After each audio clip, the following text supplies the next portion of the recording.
Mga kaibigan, ngayon, may kaibigan akong mangyan. Ay sabi ko doon sa kaibigan kong mangyan, kaibigan, pag nabilog ang buwan, dyan nalabas ang aswang. Aswang. Basta lumabas ang buwan, nalabas ang aswang. Mm. Ay di ngayon, sabi nung aking barkadang mangyan, asawa ko, sabi doon sa asawa ko, pasok na ikaw dito. At mabilog na ang buwan. Delikado, buntis ka pa naman. Makamadali ka ng mga maliligno. Oo, aswang, oo. Ngayon yung mga barkada ko na may nag-inom doon. Ay nagigaan na ngayon yung mag-asawang mangyan. Ay yung mga mangyan ding barkada namin ay nag-inom din doon. Maya-maya, sabi nung isang mangyan, sabi doon sa kasama, may manok pala din yung nakahapon. Oo. Ano kaya tirahin mo yan? O, tirahin mo na. Ay di ngayon, ang ginawa ng isang mangyan, umakyat. Ngayon, pag-akyat niya, ay yung sanga ng bayabas, ay nadantay doon sa bubong. Ay ngayon, ay di pag siya'y naakyat ay napagaspas na ganyan yung sanga, ay sabi nung mag-asawa doon sa loob ng mangyan, asawa ko, parang ito nawari ang pakpak ng aswang.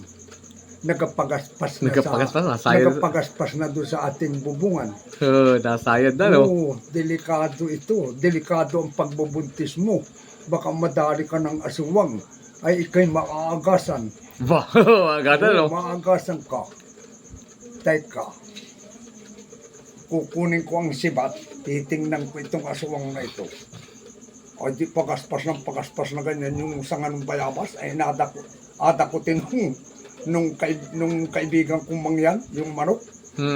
Pagdakot na ganyan, ay sabay sibat nung mangyan na may asawa. Pak! Ay hiyaw ngayon yung nagnako ng manok. Kaibigan kong mangyan, ako ito, kaibigan mo rin akong mangyan. Ba't mo sinibat? Akala ko aswang. Ang sakit ng puwit ko. Pwede pala tinamaan. Ang sakit! Tinamaan ang sibat mo! Nagpapasensya ka! Pasensya ka, baba na dyan! At agamutin natin yan! Baka hindi kayo maniwala mga kaibigan. May hindi makababa. Sabi, hindi ako makababa! Nakasangat yung sibat mo sa pit ko! Hilahin mo! Ay di hinila! May pagbaba. Ay sabi nung kaibigan ko ngayon, parinig at gagamutin natin yan! Ay hanap ng gamot, dito na yung mangyan. Nakuha ngayon ng kaibigan kong mga yung sili na nakababad sa langis. Oo, siyang inihimas doon sa pit ng barkada kong mangyan. Pag-imas ay singalpot yung kaibigan kong mangyan ay sa halang ng sili, biglang nawala.